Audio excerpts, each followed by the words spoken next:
Hey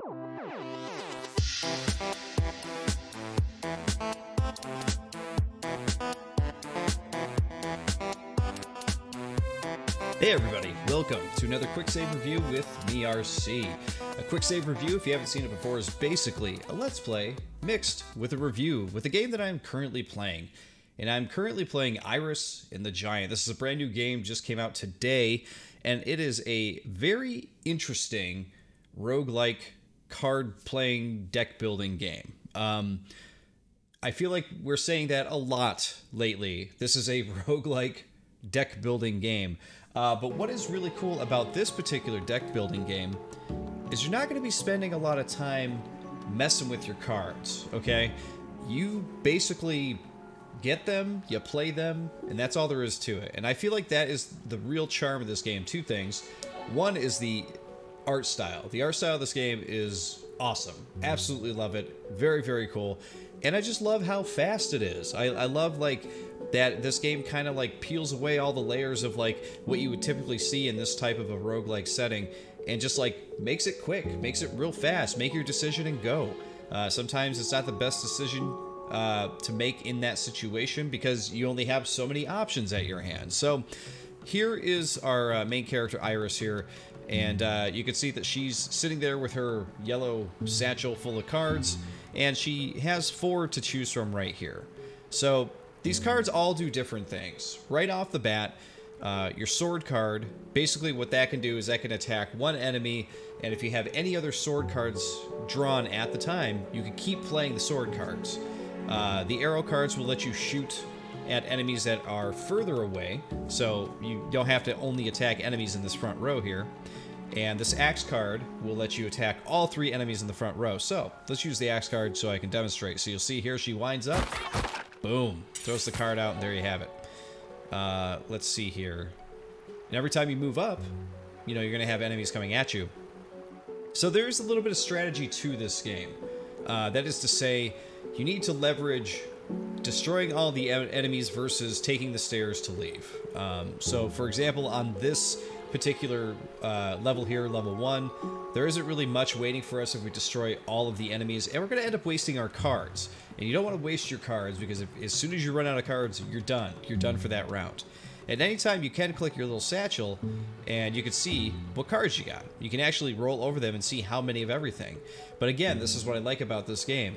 Even though it is a card playing roguelike, and I guess it's a deck builder because you're collecting cards and putting them in your deck, you have no say in the configuration of your deck, which I like. Everything you grab just goes right into your card pile, and you always have the cards available. That is to say, if they're drawn. So here, let's go ahead, and one of the strategies here, why I'm talking about strategy, is that you're going to select your sword here, kill this archer, and what that's going to do is push the stairs up forward. And because we still have another sword, we could play that sword and kill another enemy, but then that would give them a chance to attack me again. So instead, I'm going to play that sword and take the stairs, and that will take us to level 2. So that's what I like about this game, is that there is a bit of, like, leverage and strategy in everything that you choose to do. And of course, you're not always going to get to make the best choice because you only have so many cards to choose from. But as you progress through the game, you're going to find that the game is going to offer you all kinds of other ways to sort of customize your character. And so we'll play through a few levels here and see if this happens. Actually, what we'll do here, we don't have any choice here but to take a few hits because, here we go. We'll hit the sword. There we go. So that'll push these guys up. So at this point, what we have here are these little crystal rocks here. And if you click that 4 times, you're going to get those crystals added to your collection here. It says collect crystals to get rare cards. You can see here the number of crystals you need to find. So once you find enough crystals, you'll find rare cards. You can also find these chests. These chests are really important because as we open them, you're going to find cards that you can add to your deck. So right now, you can see faintly down here in the bottom left, we have 22 cards. We want to keep that number up. We want to keep that going. And a lot of these cards do really cool things. So for example, this like little sickle looking thing here, if you attack, you can attack an opponent in front of you, and if you kill them with it, you can steal a card from them, which is pretty helpful. This is the whip, but this is a spiky whip, so it's a little bit more powerful than the normal whip, I believe. There is a block card, but the block is very helpful. And then this one is like a fire. It's like a flame spell you can cast. It'll take out 3 opponents in a straight line, or at least attack them. So the hard part when you get these chests is actually picking the cards you want to go with. So if you pick the fire, and we'll go with the block for right now. And there you go. So those get added to your deck, and you can use them when they get drawn. And for good faith, they give you a couple that you can use right off the bat, which is nice. So because we're in the market of getting over to the stairs, we should really... Well, there's really no way out of this one, I guess. Normally what you want to do is you want to take out the archers because they can attack you from behind, you know, behind the other guys. That way it's less hits you're going to get in the long run. However, there's not really much you can do in this situation. They're all there. They're all going to take you out. At this point, we're going to attack this guy. Again, we don't have another move. So what we're going to do here is we're actually going to heal ourselves with our confidence card. We're going to take the stairs before we go up to the next level. Level 3. So the furthest I've gotten in this game is level 8. It does get pretty tough pretty quick, and I like that it ramps up that quickly because the concept of this game, the way it all works, the way it all goes together, it's just easy to understand and easy to play. So, you know, the fact that you get to level 8 and things are hard, I like that. I like the fact that you don't have to play up to level 20 for it to finally, you know, destroy you. Because I feel like it's one of those situations where you don't feel so bad about playing another round real quick because you're not investing so much time. If you're investing like an hour of your time and then dying, and then, you know, at a really, really crucial part of the game, and then you have to start all the way over, I feel like that's more of a blow, you know what I mean? You also see here that we have these blue stars. Whenever you defeat a demon or an enemy, that's going to go to your star count, and it ticks down. So when that ticks down to 0, you'll see what happens because we're about to get it. So she gets sort of what you would think of as a level up. There's no levels in the game, but you do get to pick one of these traits that you can upgrade, which is pretty cool. So you can pick Trick, which is once you played 12 cards, the card that you next play returns to your bag. Or maybe it's the 12th card. I don't know. I have not picked that one yet. I haven't needed it just yet. I earn 1 will point for each demon defeated with a sword, dagger, axe, or arrow. And I would say like 75% of the time you're using one of those 4 cards. So I have used that one in the past. It's pretty helpful. The Nerve. This is one I don't think I picked yet. On each floor, 2 demons will be tougher, but they give me 3 stars. And of course, if you're running low on cards, you can always just pick a chest. The chest will, of course, which is what we're going to go with here, give you a stack of cards. So we're going to go with the stack of swords. And let's go with the stack of arrows too, because why not? Oh, geez, they're really hitting me there, aren't they? All right, we're going to activate a block. That way a turn can go by, they won't hurt me. So we haven't used this one yet. This is a new card that I just unlocked last round. This is blow up 5 opponents in the shape of a cross. If the explosion reaches me, I will lose 5 will points. So you got to be really careful with that one, because you just never know what's going to happen. This is a big dude here. You can tell because of the armor and the axe and the hat and all that stuff. If we could take him out relatively quickly... I may not survive this. Yep, I went down. That was quick. That's actually my quickest round. We'll play one more round here, though, so that way you guys can see a little bit more of the game. But every time you do die, it's telling you found 0 stars. We didn't get to the point where it actually lets you get a red star. But when you get a red star, you get them from defeating those big enemies. That one demon that killed me there. So this is saying, you have found an imaginary friend. You must complete their challenge, which is reach floor 8 without using any memories. Remove your memory points from the start menu. You just won 6 fire cards for the next game. So they do give you cards for the next game, which is pretty cool. So you can see down here, I've actually played, as you can see, about a half hour, just over a half hour of this game, and I'm 20% into the progression. I don't know if that just means I'm 20% into the progression of unlocking all the cards, or if it means everything in the collection, or if it even just means how far I've gotten into the game. 20% progression, if it means 20% into the game and I've reached floor 8, I guess that makes sense, because this game, you know, feels like it's going to end up being one of those games that doesn't have a whole lot of levels to get through, but to get there you're going to have to use a lot of sound strategy and mess with your character a bit and customize them correctly, right? So that is your progression menu, but if you go to players and modes, no, not players and modes, go back. Is it under progression? Maybe it's under a new game. There we go. Once you hit new game, I'm sorry, you go to memories, and you can see that these are things that you do unlock as you play. So basically what a memory is that on certain boards you're going to see a little diamond-shaped, little diamond-shaped thing. It's like a circle, basically, and it's a memory. And what happens is it actually tells you a bit of a story behind Iris and everything like that. And it'll give you a point that you could throw into your memories here, and these memories are going to give you permanent traits and upgrades for your character. So, for example, I picked I find steal cards in chests. So stealing from my opponents is the only way to get the most powerful cards. So that means when I open chests, steal cards will now be an option that I can get, which is kind of cool. The other option I could have got was on each floor, a demon will wear a golden hourglass on its head. Defeating this demon will give me a bonus turn, which is also pretty powerful.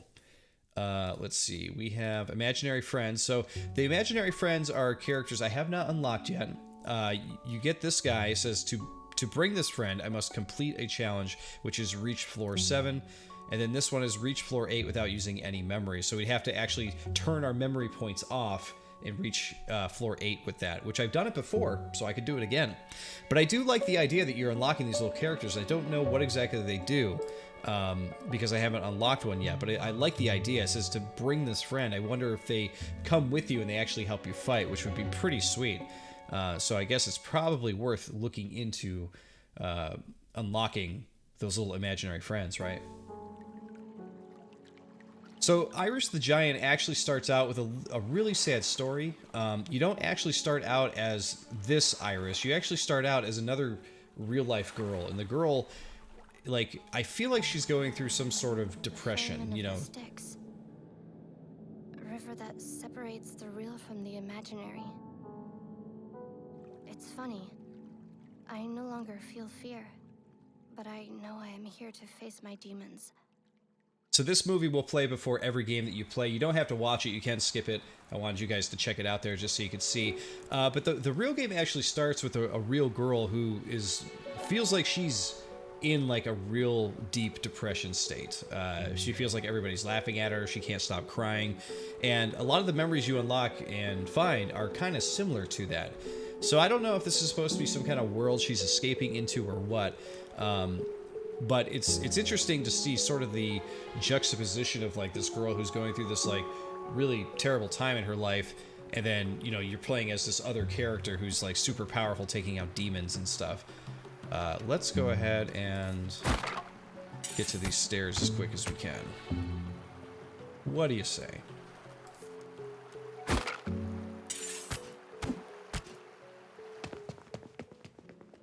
It's all in the luck of the draw, though, guys. It is all in the luck of the draw. It's another one of those, you know, RNG type of situations where if you aren't a fan of playing games where, you know, you're not going to be the boss of everything you're doing, you're definitely not going to like this game. Alright, so at this point, we can take this guy out, and then we get a free turn, which is nice. So, we can just take that guy out from afar, or at least try to. We can open this chest. Let's grab these two. Kill that guy. Ah, and that was something I forgot about. Those bear traps. I should have did something about that. So, those bear traps, what happens is if you let bear traps or bombs or anything like that get to the front row, they will hurt you. And I completely forgot about that. You guys are just going to have to bear with me. I just started playing this. But we're making it to level 3 here. See if I can heal myself before we get in. Here is a memory. So our job now is to try to get this memory before we die. And so that way you guys can see a piece of the story here. It shouldn't be too big of an issue.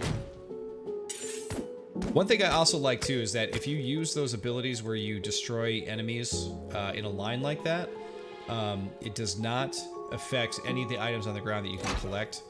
But I will say that the chest does have some chips taken out of it, doesn't it? And it is giving us less choices, so I guess actually it does affect them. So that's a new thing I just learned too. And it's only letting us pick one thing. So keep that in mind. I was completely wrong. It does affect those chests. Don't hit those chests if you can help it. Okay, we're gonna click this memory. Don't talk to her. She's an idiot. She can't even defend herself, see?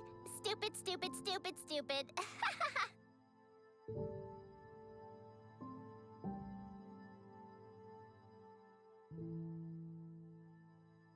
So, like I said, it shows this girl who's like going through this like really annoying experience at school with all these dumb kids and everything like that. We've all been there, right? And it's always terrible. Okay, take him out. Oh, here we go. Let's see. Let's go with maximum will. Set us up to 40. I think that's when I played my best game. Was when I was able to get up that high. Oh, I hit my crystals. So I lost a crystal for hitting that too. Another good thing to keep in mind.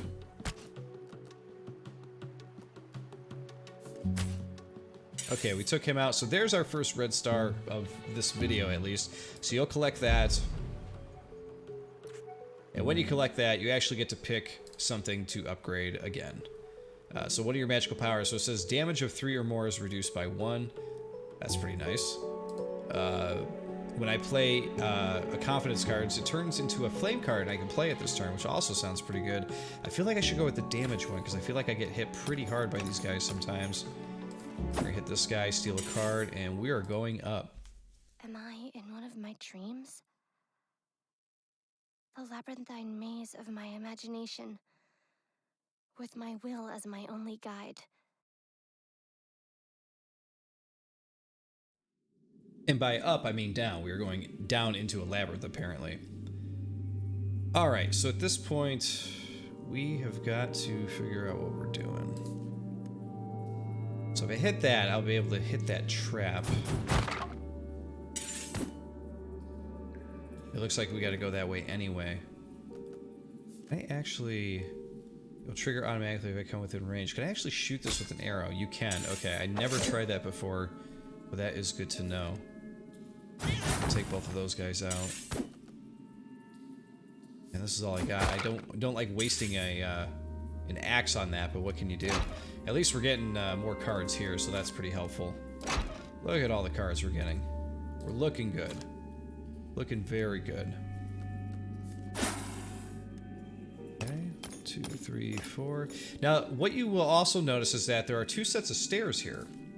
So, for example, if we wanted to destroy these rocks and get to the stairs a different way, it says a secret passage. Shortcut or more dangerous route. Let's actually, let's take the secret passage. I haven't done this before. We're on 5B. So we're still in the labyrinth. So previously, if you took the other stairs, it would take you up to the next level. But now, that is not the case. Let's go with those 2. Let's use an axe here. I love using that axe. It's such a great card. But once you use them up, they're gone, right?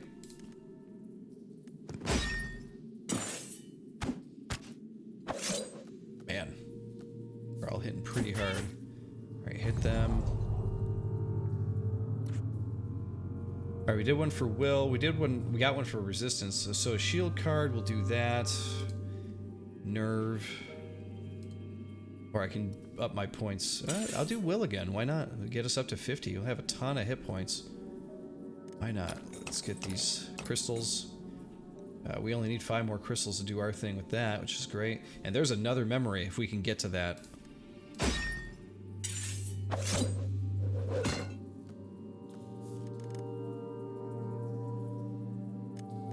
I don't want this to hit me.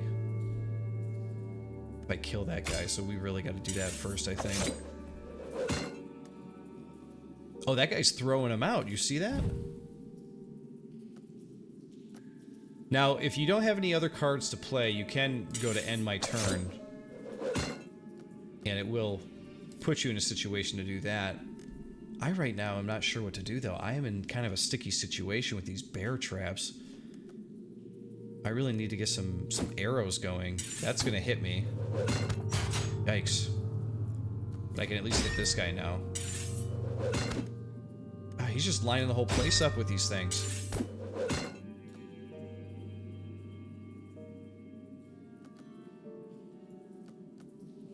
Alright, I'm going to use one of these.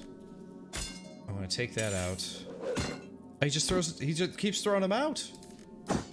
This is not going to be good. This is going to hit me hard. Alright, I'm going to use... No, we don't want to use that yet. Let's collect this star first. When I use my whip, I steal a card. This ability does not work on enemies of the first row. When I use an arrow, it splits in two. Man, all of these are good. I'm going to go with the damage thing, though. It's reduced by 2. That's really helpful. Alright, let's go ahead. Take this guy out, or try to. That's going to hit me.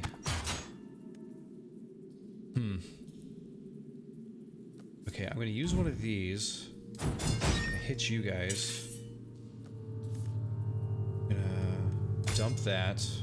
I want that memory is what I'm doing here. Because that memory is going to affect my future games. I don't know. She doesn't talk to me. I don't know what's going on. I want to help her, but I think it's me. I'm the one who's lost.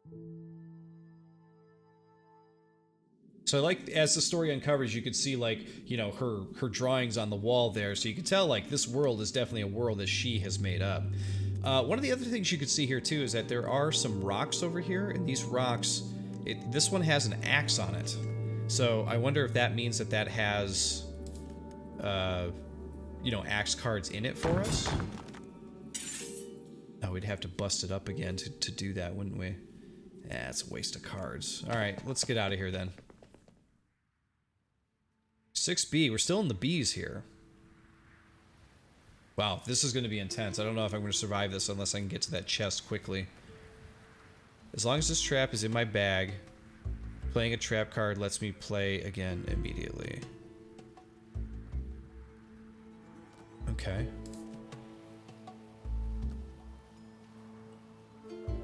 So it looks like if I play that, I can put that down. Interesting. Ooh, that was no good. Okay, we stole a card, so that is good. Now this middle guy with the shield is not letting up. I don't want to use that. I want to get as many cards as I can. Why am I not hurting that guy?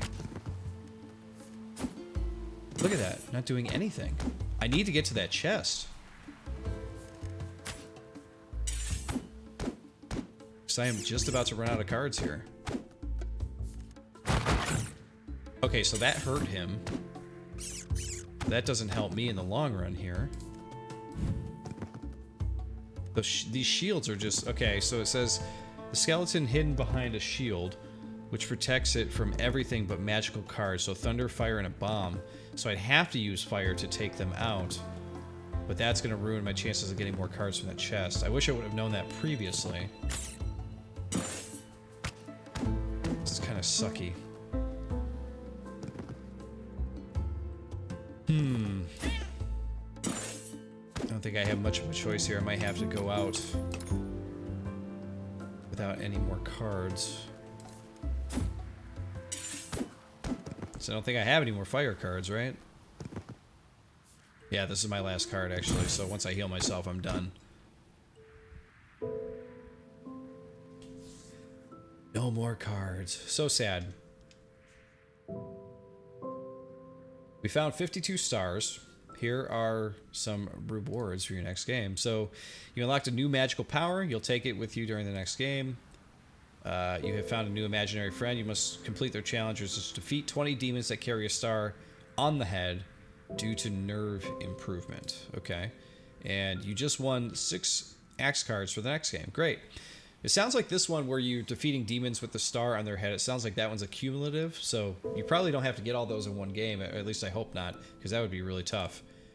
But yeah, guys, that is Iris and the Giant. I think that this is great. This is a really cool, like, hey, I've got 20 minutes on my plate. I don't want to jump into something big right now type of game where I could just sit there and, like, this is a game I really wish I had on my tablet or phone or something. It quite possibly could be a game that is, you know, available on iOS or Android or something like that. But as of right now, this is the first time I heard of this game here, and I think it's really cool. For any fans of games like Slay the Spire, I think that this is going to be something you're into as well. I don't know how into the, you know, real life versus, like, you know, sort of comic booky doodle story thing you're going to be there. I don't know how much you're going to enjoy that. But I kind of like the idea that you're collecting, you know, memories and learning about her real life as you go. And you know, sort of unlocking all that stuff. I think that that's really cool. But yeah, I'm looking forward to getting more into the memories there. I still haven't not unlocked an imaginary friend, but I'm looking forward to unlocking my first one. But like I said, guys, that is Iris and the Giant. I think it's really cool. Definitely worth checking out if this looks interesting at all to you. And of course, guys, thank you for watching, and I'll see you all in the next Quicksave Review. See you then.